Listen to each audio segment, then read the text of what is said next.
Hi guys! Good morning! Welcome back to my YouTube channel. Lenny Saringa sa Succulent Lowland here in Davao City, Philippines. Ayan po yung ating succulent na ghost plant. Ang ganda niya sa umaga. Ay, makaluya.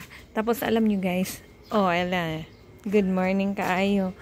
Ayan, yung sunlight talagang dumiretso sa mukha nila. Kagwapa, oy. They're beautiful in the morning. Tapos ito, tingnan nyo, nag-umpisa na siyang magkinis sa gitna.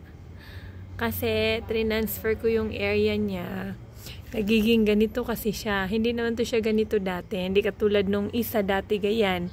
Yung makinis na ngayon. Dati yan, ganito. Yan. Di ba ngayon sobrang kinis na? Kaya hindi ko siya minumove dyan sa area niya. Kasi ang kinis na niya. Tapos ito, minumove ko siya doon. Diyan kasi yung area niya. Kasi nag-iba yung nag-iba yung leaves niya. Pero ngayon, oy, gumanda na siya masyado. Wapa jud kaayo. Alam niyo pag may ganito kayo, umorder kayo nito kay Ma'am Joyce. Joyce CNS. Kasi, sa kanya ko to lahat na order before. Pa isa-isa lang yan. Then, naka-order ako ng yung parang ganito. Marami. Parang 6 or 7. Maliliit. Tapos, 350. Pero ngayon, malaki na. Ako nang nagpapalaki. Mas, pag ganito clamp, ganito. Tapos, yung mga ganyan. Itong si Pink Champ. Umu-order ako. Hindi po malalaki. Maliliit. Kasi, in-order ko po yung mga maliliit kasi ako na nagpapalaki. Mas mabilis sila palakihin or alagaan kung maliit sila compare doon sa malaki sila. Tapos pagdating dito lumiliit.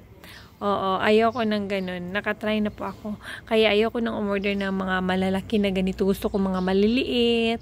Yung mga German Champ, kagaya nito. Ito, maliit lang to noon. Pero tayo na po ang nagpalaki. Ngayon, sobrang laki na.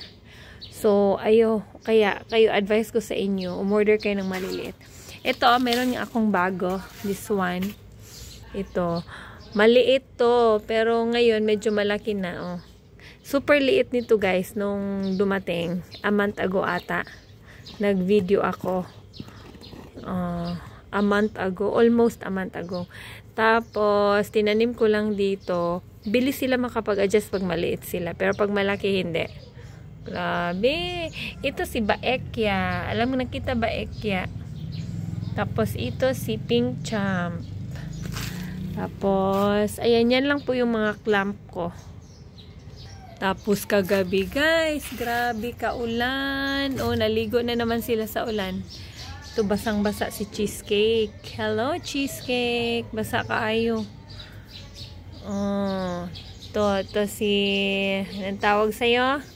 Si Luella Cristed. Si Luella, ayoko nang tanggalin dito kasi mapupuno din to kalaunan. Dahil kay Luella. Umabot na siya dito kay Moonstone. So, hayaan ko na lang siya dyan. Tapos guys, hindi ako nakapagtanim pala. Ito, pinaulanan ko na din.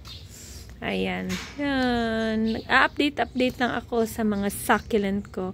Gusto ko tong punuin, pero pag pinuno ko to, lumaki siya ng ganito, wala na. So mamaya maghanap ako ng soil kasi meron akong more than 1 week na dito ng mga cuttings ng purple. Hindi pa na hindi pa na itanim. Hi, Cheesecake! Ayan si Cheesecake. Buhay na buhay. May nagtanong sa akin kung magkano do yung order ko nito sa isang malaking pot, yung nakatanim sa isang malaking pot. Actually, ito parang 2 o 3 order po to. Oo, ay, isa. Meron akong in-order na, ito isa lang to. Tapos, dinagdagan ko dito yung paisa-isa ng in-order ko sa mga bali. 2 ata to o 3 order po. Hindi po to isa lang. Ito lang na clamp, isa. Ito kasi 1 stem, ayan. Pero may dinagdag ako dito at saka dito para magiging puno po siya. Bali 3 order. Pero ito, in-order ko parang 400 o 350. So, plus this one. Basta mahal kasi ang cheesecake, guys. Pwede ka naman makabili ng 150, 100. Pero konting clamp lang. Hindi kagaya nito na As in, clumpy talaga siya. At saka sulit din pag i-order nyo ng clumpy cheesecake. Kasi hindi na kayo mahirapan magpala siya kanya. Pero ito, hayaan lang natin kasi nag-mash kasi yung mga leaves niya na lanta. Kaya hahayaan natin magkaganyan. Tutubo din yan. At saka this one, magiging puno din to kagaya nung isa. So talagang naulanan po yung mga succulent natin, guys. As in, super. I-zoom in ko na lang. Ayun, kagwapa. Wala lang akong ginawa ngayon this morning. Napaisip lang ako na mag-vlog. Paano ko ba daw inalagaan yung mga succulent? Inalagaan ko sila, hinayaan ko lang po sila sa labas. Kasi yung iba nagtanong, nasa labas lang din ba? Yes, nasa labas lang. Tapos, anong ginagawa ko kay Purple Delight para dumami? Wala, hinayaan lang at ni-leaf propagate lang po. Yung soil mix ko, anong gamit ko?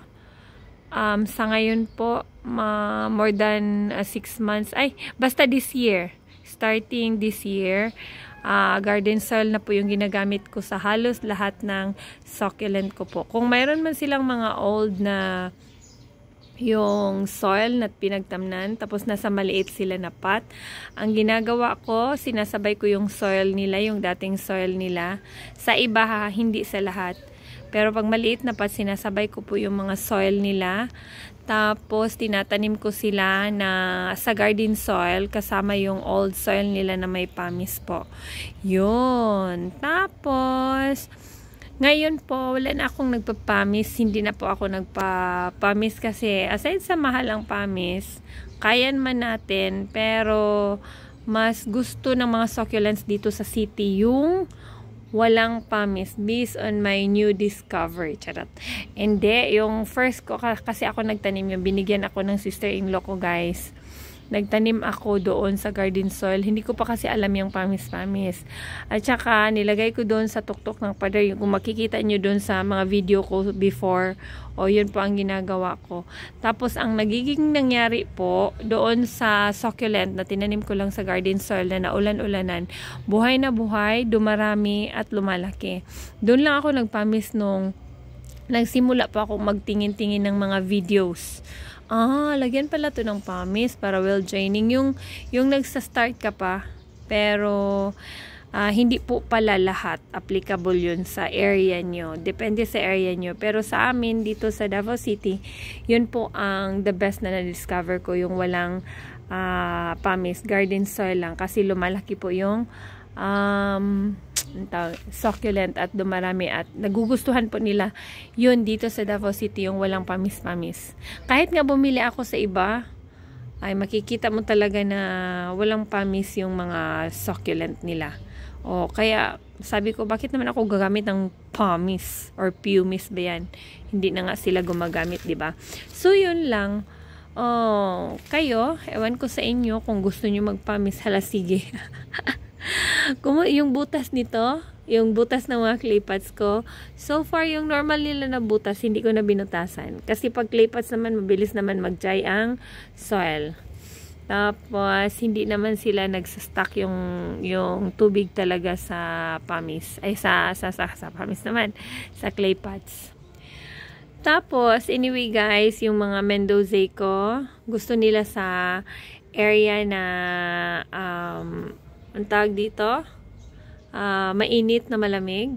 Tapos may mga Mendoza pala ako na tumataas na yung liig. Ang ginagawa ko, kinakat ko. Tsaka dinagdagan ko ng soil. Kagaya nito, pag hindi pa to nagtanda, wala pang mga babies, pero nagsitaasan yung liig, ay ikakat ko to guys. Don't worry.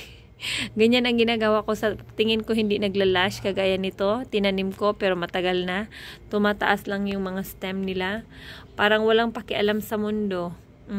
Kailangan ko na yan pugutin para mag-baby sila at magiging mapuno ang pot na to. Matagal na akong nagpauyon-uyon dito na pot, guys. So, bantay lang dyan, di siya joke lang, gihadlock dyan ba? Bantay lang dyan kag di ka mo taas, kay putol-putulon dyan di ka. Anyway, yung Ellen ko pala, guys. Ayan, yung Ellen. Si Ellen, ito, ginupitan dito, tapos binigyan ka ng marami. Hi, Ellen. Si Ellen, hindi naman siya mahirap alagaan. Lately lang na-discover ko. Pero, pag palagi siyang nauulanan, ang nangyayari sa kanya, ayan, nagkaka-edema. Nag-start na siya, ayan, start na, kasi lagi siyang nababasa. So, si Ellen lang ang nasa labas na kailangan mong bantayan kasi mauubos yung dahon niya. Pero hindi siya mamamatay, mauubos lang yung dahon niya. So, ayoko ng ganun. Para siyang si Murasaki. Ayaw gusto sa labas. Okay sa labas, pero yung mga dahon niya dito, yun na lang ang naiiwan yung nasa harap. So, ayaw ko ng ganyan. So, ikaw, magtanda ka dyan. Pag patuloy mo pa yan, pasok na kita.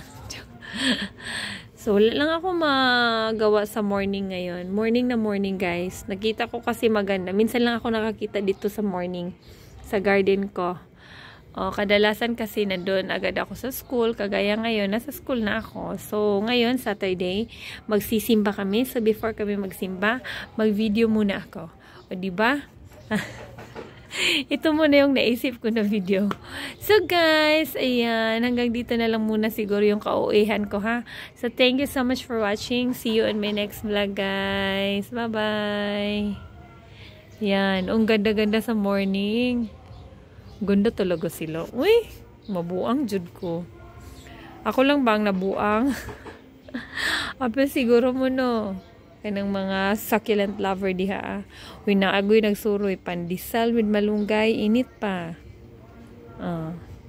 Di ko pwede magsyagit-syagit kaya among silingan diri daghan na kaayo.